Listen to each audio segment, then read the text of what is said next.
All right, guys, it's tilldeathinfo.com. I'm Dr. Roz, kicking it with Kill as usual, Female Friday. So I'm just co-pilot today. I'm just chilling. It's kind of fun having a sidekick. And now I'm Tonto, but I'm Tito and you Michael. Do we have to do? See how this doctorate degree goes to some people's heads? I'm the sidekick. I'm Tonto. My blog partner. This week, guys, we kind of want to talk about how to talk about sex with your partner. I got a lot of emails about I try to talk to my husband and he won't talk to me about sex, or why I try to talk to my wife, she won't talk about sex. And I know last week I mentioned that a lot of women, their fantasy is to be like devoured ravished by their husbands. Oh my gosh, I got a flood of emails from men saying, not my wife. I don't know who you talking about, but that's not my wife. So let me come back to the table and let's discuss this. How do you know that's not your wife? Have you ever tried to do that with your wife? Have you ever had the discussion with your wife? Maybe she wants you to do that and you've never done it, so you just think that she doesn't want that. Or because you think that she is so prim and proper that she wouldn't want that. But let me tell you something about women. We have to take care of so much in the home, on our jobs, with our kids, that, and I know you and I, we've had this conversation, that sometimes sex may seem like a chore. You have to make that sex more pleasing and more inviting for each other. And men, I know you guys go to work and, but you guys go to work and sometimes y'all just come home and you play your video game and you just chilling. Well, the wife's going to work and then she's coming home and she's cooking dinner and she's cleaning the house and she's taking care of the kids. She's doing laundry. It seems like her list is much longer. And I don't know. I mean, this is just what I've heard. Now, the key word in your sense could be seems. Yeah, seems. It appears. Seems. As if her list... I think everybody thinks their list is long. Because if you probably ask a man, he'll probably say, my list is longer than her list. And I think we just have to get to a point to just respect each other, that we both handle our business. Both have a list. Yeah. So you have to make sex appear to be exciting. Men, ask your wife if she wants to be ravished by you. And sometimes because sex is such a... And what if she says, hell no? Well, if she says no, then now you know. And then you say, well, how would you like to have sex? How can I please? Don't look like that. Don't look like that. You looking at the screen. I ain't going to say what I'm looking like. I felt it in my spirit. That's what's wrong with you women. Y'all feel everything. No, I'm saying, you need to say, well, how would you like your sex life to be? Because I think, and Kyo, you speak about this a lot. You take a man that's like having sex with 1,200 women before they get married. Then they get married and they have no sex, and it's like you almost have to kill your sex drive, which I don't think that's fair to anyone.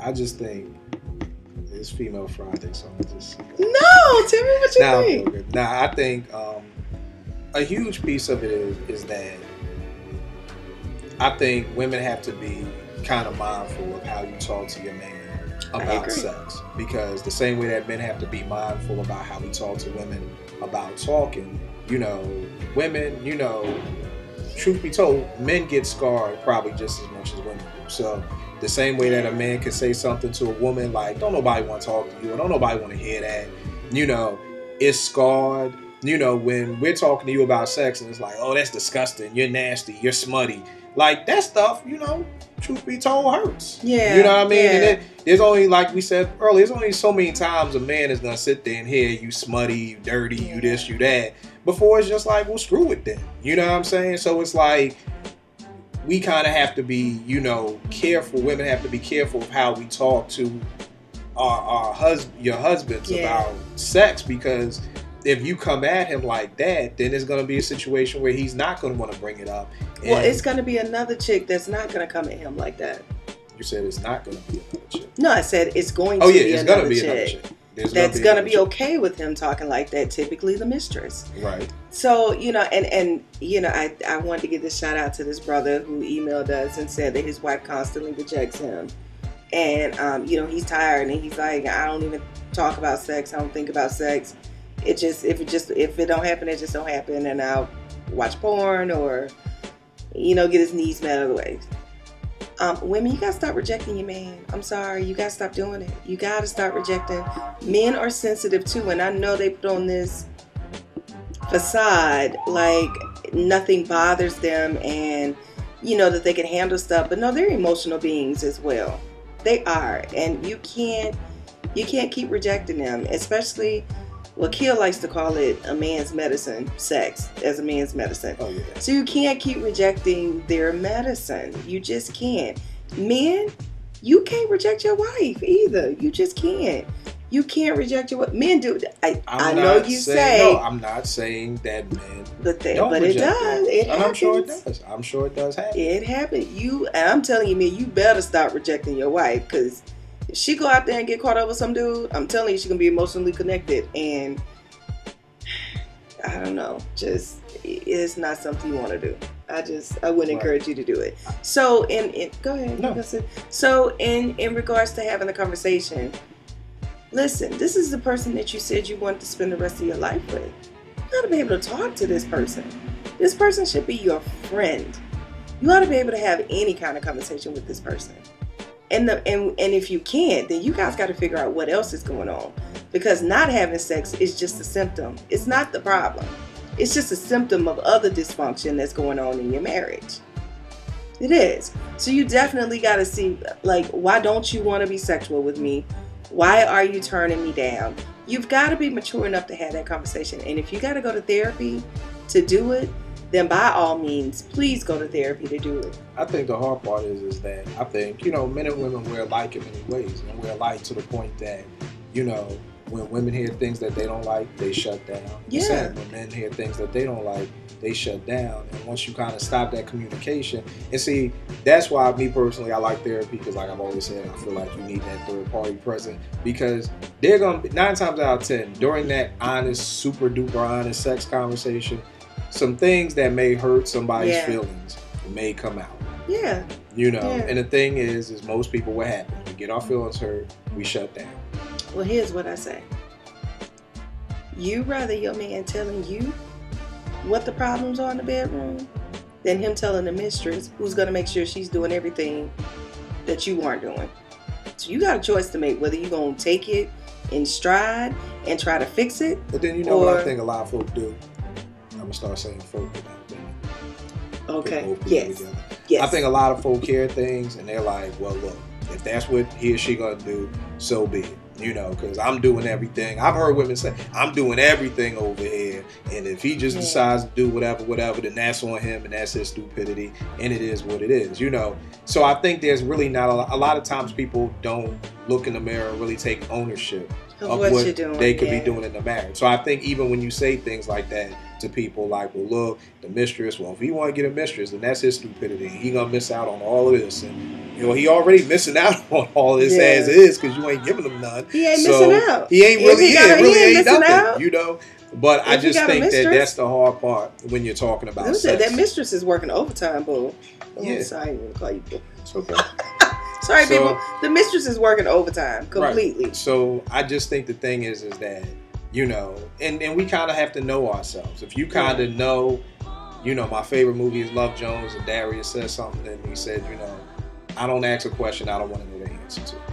Yeah. Because sometimes we can't get past those answers. Yeah. So that's why he never even asked Nina, did you bang Wood while you was hanging out with him? Because he didn't even want. I'd rather just not know. You remember the Oh yeah, I love Love Jones. I've seen that movie love it too, but times. But so you don't even ask that question because you don't want to know the answer. So I just think, a lot of times when you're dealing with sex and sex problems and sex issues, that you may not be willing to really want to hear those answers. And I think something that women, y'all are infamous for is y'all just ask questions. Y'all don't even think past that, am I ready for the answer? Yeah. You just ask questions and then you get an honest answer, and it's kind of just like, we see the reaction on your face, and what we say? I ain't never telling her the truth ever again a day in my life. And Akira, you always bring this up. Women, we have got to get to a place to where it's okay for our husbands to tell us the truth. We can't have such a strong reaction to where they never want to tell us the truth ever again. And I'm speaking to myself at this point. Because I will cut my eyes at my husband if he says something in 2.5 seconds. I know how I react to stuff. But we have got to get to the point that if we ask a question like, am I pleasing you in the bedroom? And if he says no, then you got to be willing to accept that no and turn around and say, then tell me, how can I please you? Instead of saying, I can't believe you just said that. I can't believe you said that. Instead of getting in your feelings, you got to get to a place to where you want to be more proactive as opposed to reactive. And it's the same thing with men, because yeah, oh yeah. You know, I always just say if there's a problem in the marriage, both people play a part. Yeah. Now, maybe one person may play a bigger part than the other, but both people play a part in it. So it can't just be like, these are all the things that my wife doesn't do for me.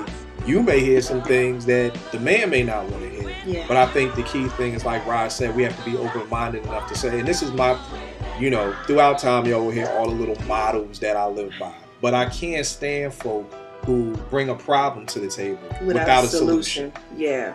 I can't stand it. You know, it was back when me and T first got married, and we'd get bored and we'd be like, oh, we're bored, and we have a long talk about it. We just said, you know what, next time you get bored that you even want to mutter, I'm bored, go to the internet, find something for us to do. Don't even say it. Just say, hey, after work, we going out, meet me downtown, end the story. Yeah. So you got to come with a solution. It can't be, well, you don't please me in the bedroom. Well, how can I please you? I don't know.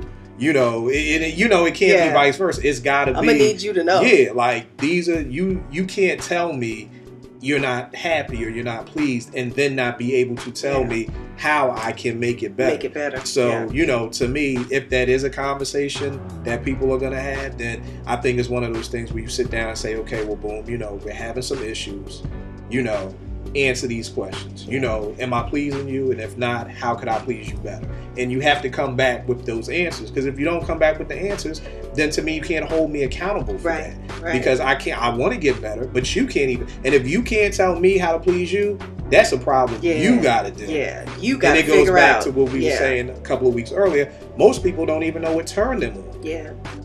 So what happens is you're just especially if you're suffering with the good girl syndrome. Right. Like if you never you don't know what turns you on. So it's almost like you don't know how to tell your husband to please you. Yeah. You know, so I just think that that's my thing too. You got to come with a solution. It can't just be you're the worst in the bedroom and you don't please me and I can't.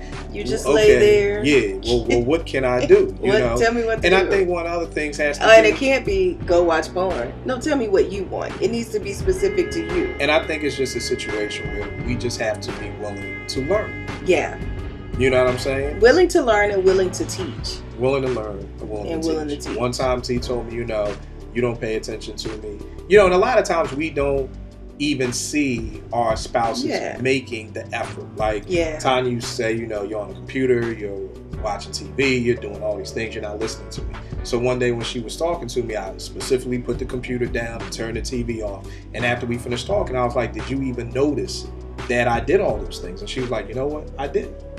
Yeah. You know, so sometimes you do have to don't really notice that your spouse is making an effort to. So sometimes, you know, as a spouse, you may have to say, well, did you realize I did that trick you asked me for? Or did you realize I'm doing these things? Technique? You know, I'm trying new things, you know. Yeah. Because a lot of times it'll just go past us because we want things to be at 100. And right now they're at 0. And sometimes when we get to 30 ain't even enough. You know, it's almost like losing weight. You want to lose 30 pounds, you looking at that 30 pounds. You're not paying attention to the 3 pounds you lost. It's like, that's nothing. Right. I need my 30. So a lot of times you're just looking at that end goal. Absolutely. So sometimes as spouses, we just have to share with one another that, you know, we're trying. Did you see those things? Did you peep that? But another Female Fridays. Yeah, it's been a fabulous Female Fridays, don't you think? I think it was great. It's been great. Keep the questions coming because this could probably take us through at least the end of summer with the questions we got. So keep them coming though. Till death, info@gmail.com.